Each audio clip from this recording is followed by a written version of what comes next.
Hi friends, welcome to Madras bakery. இன்னைக்கு நம்ம என்ன பார்க்க போறோம் அப்படினா சுவையான பானிபூரி வீட்ல எப்படி பண்ணலாம் அப்படின்றத பார்க்க போறோம். புது ரெசிபீஸ்லாம் உங்களுக்காக காத்துட்டு இருக்கு. சோ மறக்காம நம்மளோட சேனலை ஃபர்ஸ்ட் டைம் பார்க்குற நண்பர்களா இருந்தா Subscribe பண்ணிக்கோங்க. அப்பதான் நான் போற நியூ வீடியோஸ் உங்க அப்டேட் கிடைக்கும். ஃபர்ஸ்ட் ஒரு பவுல் எடுத்துக்கலாம். பவுல்ல 1.5 கப் ரவை, அதாவது நம்ம கடைகள்ல வாங்குற ரவை தான் ஆட் பண்ணிட்டு அதுக்கப்புறமா மைதா வந்து நான் ஒரு 3 ஸ்பூன் சேர்த்துருக்கேன். அடுத்தது தேவையான அளவு சால்ட் ஆட் பண்ணிட்டு நல்லா கலந்து விட்டுறலாம். மாவு வந்து பார்த்தீங்கன்னா சப்பாத்தி மாவு பதத்துக்கு இதை வந்து நல்லா இப்போ பெசரி எடுத்துக்க போகிறோம். ரவை அப்படிங்கிறதுனால நம்மளுக்கு வந்து ஃபுல்லாக வந்து டைட் கொடுக்கும். ஸோ அதனால ஒரு 3 கை அளவுக்கு தண்ணி ஊற்றிட்டு நான் வந்து இதை இப்போ கலந்து விட்டுக்க போகிறேன். கலந்து விட்டுட்டு ஒரு 5 நிமிஷம் போல் இந்த மாதிரி தேய்ச்சி எடுத்துக்கலாம். எடுத்துட்டு ஒரு ஈர துணியில், காட்டன் துணியில் வந்து இதை வந்து ஒரு 30 நிமிடங்கள் வந்து நல்லா ஊற வச்சு எடுத்துக்க போகிறேன். 5 நிமிஷத்துக்கு பிறகு பார்த்தீங்கன்னா மாவோட பதம் இப்படி தான் இருக்கும். இப்போ இது வந்து அரை மணி நேரம் அப்படியே இருக்கட்டும், இதை விட்டுறலாம். அதுக்கு முன்னாடி காட்டன் துணி வந்து மறந்துடாதீங்க. அது மேலே போட்டு விட்டோம் அப்படின்னா தான் வந்து வறட்சியாக இருக்காது. அடுத்ததான் நம்ம பானி வந்து ரெடி பண்ணிடலாம்.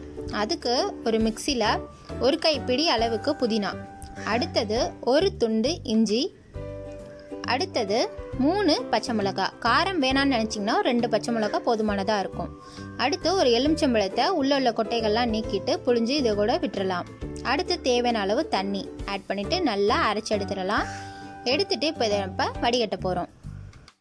வடிகட்டிட்டு உங்களுக்கு எவ்வளோ தண்ணி நீங்கள் வேணும்னு நினைக்கிறீங்களோ அவ்வளோ தண்ணி ஆட் பண்ணிக்கலாம். குழந்தைங்களுக்கு கொடுக்கும்பொழுது காரம் அதிகமாக இருந்துச்சு அப்படின்னா சாப்பிட மாட்டாங்க.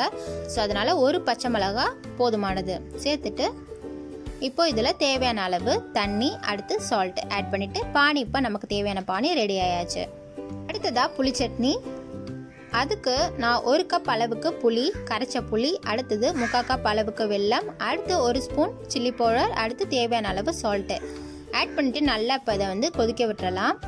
நல்லா கொதிச்சு வந்த பிறகு கன்சிஸ்டன்சி வந்து பார்த்தீங்கன்னா இந்த மாதிரி இருக்கும். இருந்தோடனே அதுவே போதுமானது. சூடெல்லாம் ஆறினதுக்கு பிறகு அது திக்காக வந்து மாறிடும். இதை நம்ம இப்போ எடுத்து வச்சிடலாம்.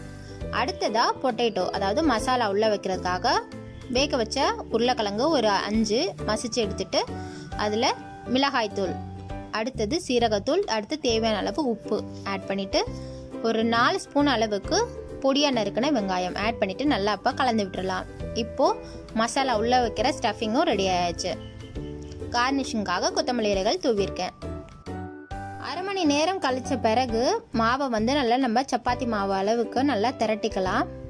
திரட்டிட்டு உங்ககிட்ட கட்டர் வந்து இருந்துச்சுன்னா எடுத்துக்கோங்க. இல்லாட்டி நான் வந்து இன்னைக்கு இந்த மாதிரி ஒரு மூடி தான் எடுத்திருக்கேன். சைஸ் வந்து பார்த்தீங்கன்னா இந்த அளவுக்கு இருந்துச்சு அப்படின்னா தான் நம்மளுடைய பானி வந்து கரெக்டாக வரும், அதாவது பானிபூரி கரெக்டாக வரும். இப்போ இந்த மாதிரி லைட்டாக இப்படி ப்ரெஸ் பண்ணிவிட்டு இப்படி நல்லா சுற்றி விட்டீங்க அப்படின்னா கரெக்டாக நம்மளுக்கு ஷேப் கிடச்சிரும். இப்போ இதை இப்போ நம்ம எடுத்துடலாம். இதே மாதிரி நம்ம எல்லாத்தையும் வந்து பண்ணி எடுத்துட்டு மீதமுள்ள மாவையும் இதே மாதிரி திரட்டி நம்ம எடுத்துக்கலாம். இப்போ ஆயில் வந்து ஒரு மீடியம் ஃப்ளேமில் வச்சுட்டு நம்மளுடைய பானியில் இந்த மாதிரி பூரி வந்து நம்ம சுட்டு எடுப்போம் இல்லைங்களா, அந்த மாதிரி இந்த மாதிரி லைட்டாக அப்படி ப்ரெஸ் பண்ணி விட்டிங்கன்னா தான் வந்து நம்மளுக்கு உப்பி வரும். நம்ம ஏன்னா இதில் வந்து சோடா மாவு அந்த மாதிரிலாம் எதுவுமே நம்ம யூஸ் பண்ணலை, ஒன்லி மாவு மட்டும்தான் யூஸ் பண்ணியிருக்கோம். ஸோ அதனால் இந்த மாதிரி லைட்டாக இந்த மாதிரி எலும்பி விட்டிங்க அப்படின்னா நம்மளுடைய பானி வந்து சூப்பராகவே வந்துடும். லைட்டாக ஒரு பக்கம் வந்து நல்லா வந்ததுக்கப்புறம் இன்னொரு பக்கம் நல்லா திருப்பி போட்டுக்கலாம். திருப்பி போட்டுட்டு நம்மளுடைய சுவையான பானிபூரி ரெடி ஆயாச்சு. இனிமேல் சாப்பிட வேண்டியதுதான் பேலன்ஸ். உடைச்சு பார்க்கும்பொழுதே தெரியும் எவ்வளோ கிறிஸ்பினஸாக இருக்குது அப்படிங்கிறது.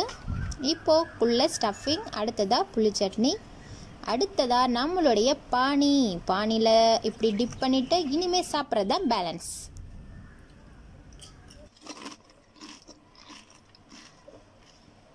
இந்த ரெசிபியை நீங்களும் வீட்டில் ட்ரை பண்ணி பார்த்துட்டு எப்படி இருக்குது அப்படிங்கிறத மறக்காமல் என்னோட கமெண்ட் செக்ஷனில் தெரிவிங்க. தொடர்ந்து இணைந்திருப்போம். இது உங்கள் Madras bakery channel with signing off and bye friends. மறக்காமல் சப்ஸ்கிரைப் பண்ணிவிடுங்க.